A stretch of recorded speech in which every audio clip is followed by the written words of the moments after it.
Hey guys, so today I decided to do a voiceover for this video. I am showing you my process of how I make the doll bedding in my doll houses. And today I'm working on a tiny little IKEA bed that I got inspired to redo after browsing through the new IKEA catalog. So right now I'm starting off with the mattress and making a cover for it. So that's what I'm doing here. It's a pretty detailed process, but pretty straightforward. Just, a lot of stitching here and there. Um, I I do the little square corners on the mattress to give it a more finished look. Right now I'm just sewing up the one end so I can begin to do that. And just sewing away. After that, then I'll cut off the extra seam allowance that needs to be done and continue sewing up the other side, making sure I leave an opening for it so I can place the mattress in before I hand sew it closed. I'm using a 1-inch thick piece of foam for the mattress, and I also used a piece of batting to cover one side and glued it down with some fabric glue. Here I am sewing off the corners so they give that squared off finished look instead of just, a pokey little corner. And I'm doing that on one side, and then I will do it on the other after flipping the material, back inside out, and pinning it closed, making sure I leave an opening to flip it and enough space to put the mattress, the foam in once I am done. Then I will have to hand sew the opening closed. Also, you guys let me know if you enjoy the voiceover process as opposed to me stopping and talking. This time I had to do it this way because everyone was home and it was just easier to just let the video record while I was working. Plus, this is a painstaking process and it took me at least 2 to 3 hours to get all this done. So, I'm trying to condense that into less than 20 minutes here. So it's a lot of work, but I got through it and I got it done. And I'm still working on those corners on the other side. Like I said, this probably is the most tedious part, is the mattress. Once you get that done, then it's a little bit more smooth. But, sewing is a tedious job if you want to do it nice and neat. Next, it will be to hand stitch the opening closed, and then the mattress will be done. Hand stitching is by far my least favorite thing to do, besides rerouting dolls. I just hate doing it, but it's got to be done on these small little openings because you just can't do it on the machine. But I'm trying to here do like an invisible stitch, kind of just keep it simple, where it's not too noticeable. Those are always the most tedious for me. I hate doing them, but the outcome is always better than just doing like a regular whip stitch or in and out stitch. So that's that. Mattress is done, and trying it out for size, looking good. Happy with it so far. So now on to making the fitted sheet. Here I am showing you how I cut the material for the fitted sheet. This is pretty much how you would make one in real life. You need to cut the corners away so you can then sew up those sides. Now I'm pinning it so I can sew up each of the 4 corners so you get a nice little pocket when you create the fitted sheet. And so pinning these is crucial because you want it to be nice and straight and clean and line up with the corners so your corners are not all wonky. So next is to just run it through the sewing machine. And sorry for the yellow tingy light, but I need that light to see. I just don't have enough extra light in my space, and I have to have that light on so I can see what I'm doing. But just sewing up all 4 corners. And here in a second you will see how it looks. so you have an idea of it how it's coming together. Of course, again, I always like to fit things right away, make sure it's good before I go to the next step. That is so important, because in sewing you can mess up so easily, and you can sew things the wrong way or sew it crooked, you know. So after that, I took the material to the ironing board and pressed it flat so I could start the hem. So this is the first hem I'm doing, and then I'll fold it over again so that the edge has a nice clean edge and it won't have any fraying once I'm done with it. So I cut off the excess seam allowance because I don't need all that extra material. And then I'm going to fit it again over the mattress so I can determine how much space I need for my casing. A casing is when you leave an opening so you can thread like a ribbon or elastic through something. So that's what I'll be doing next, is making the casing that's going to go around the edge of the fitted sheet. So just making sure I've got enough space to go all the way around. And then I will next pin the corners down, making sure my seams are flat so they don't bunch up, because if you don't check that, you're going to have problems feeding your elastic through your casing. So that is the next thing I'm doing here. And then I will top stitch this hem down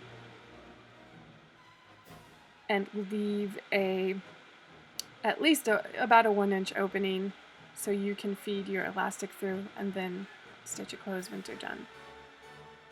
And of course, every time I yank my sewing machine too far, it comes separated from the plug.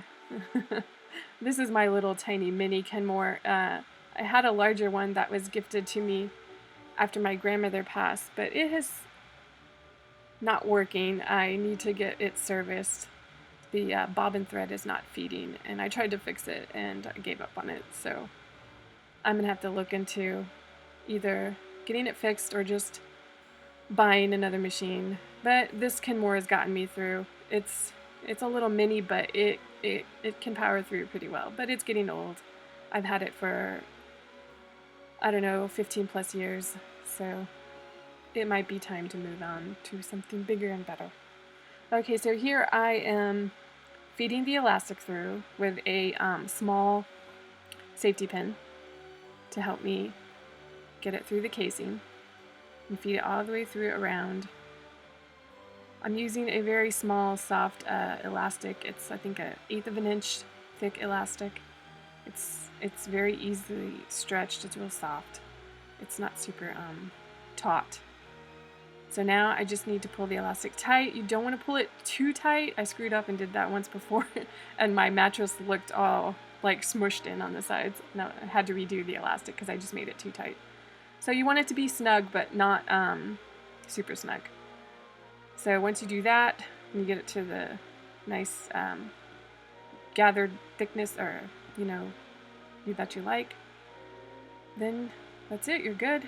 You need to snip your ends, tie it off, and then I'm going to stitch the opening closed, and the fitted sheet will be done.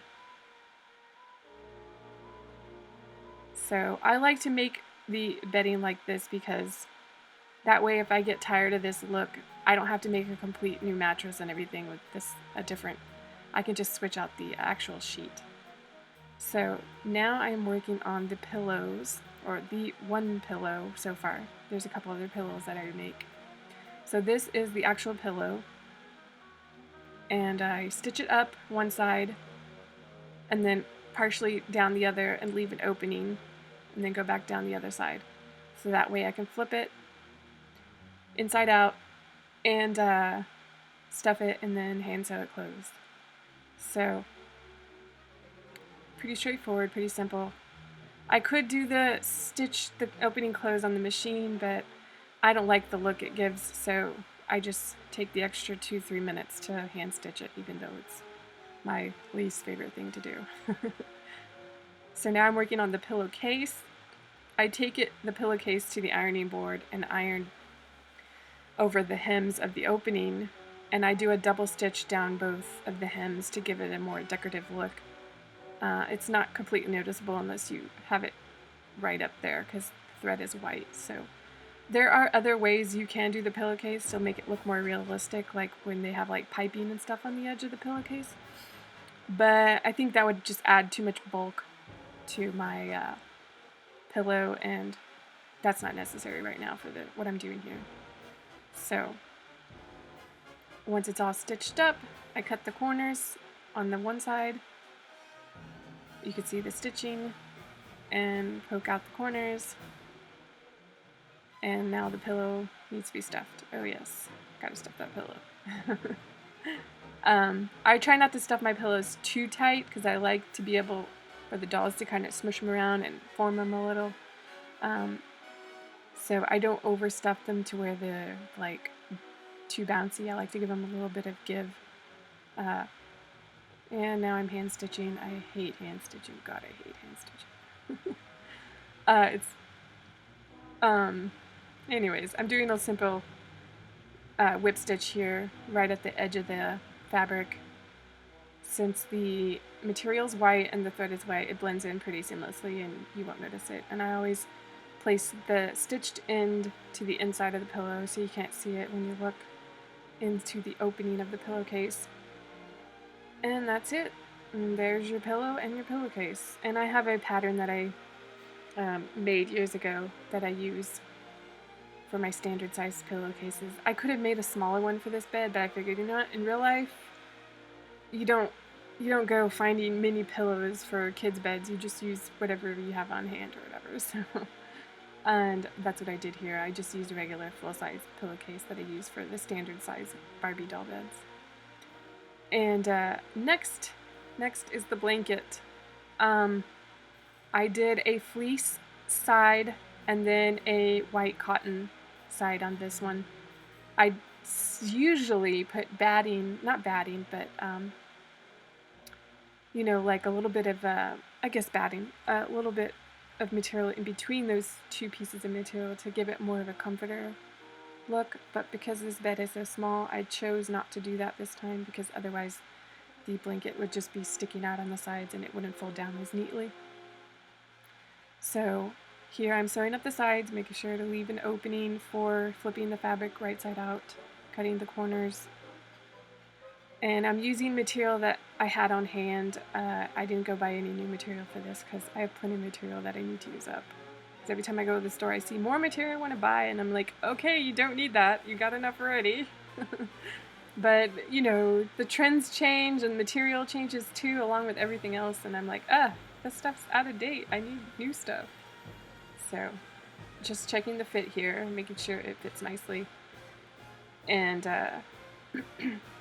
next will be to sew the top of the blanket closed. But first, I gotta take it to the iron and press it flat so I can get a nice, crisp, clean edge when I top stitch along the opening.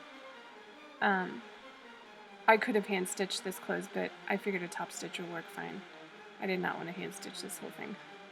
Alright, next is the flat sheet. The flat sheet is about the same size as the comforter, just a little longer in length, so I could fold over the top edge for a more decorative look. And the flat sheet requires quite a bit of ironing so you can fold over the seams neatly so you can get a nice clean crisp edge and just top stitch over it. And that's what I've done here. So the iron is your friend when you're sewing. You've got to have your iron going. It just makes things so much easier when you need a crisp edge. Because sometimes pinning just doesn't work and you need the iron. So that's what I do, especially when I sew my flat sheets. Checking everything for fit and making sure I'm happy with it. And I think this material looks quite IKEA-ish, if I say so. So I was glad I had that on hand. Now a few more decorative pillows to finish this up. And just like before, you know, stitching, leaving an opening so I can turn them right side out and stuff them. And then this piece will be done. And not too bad. It didn't take me too long. Look at Laura's bed. It took me way longer to do because the mattress was much longer and larger, and so that mattress took a while to get going. Plus I did it a little different than I did this one, and sewing their blanket was more tedious because I did more detail on it. But this bed is going to be for Phineas, so he's upgrading to a toddler bed. I figured it was high time he got a taller bed and got out of that crib. So that's what I'm working on here. And we're just about done. I'm just cutting off the edges of the extra seam allowance and the corners on this pillow, and then I will stuff them, and you guys will see the finished product here in a few seconds.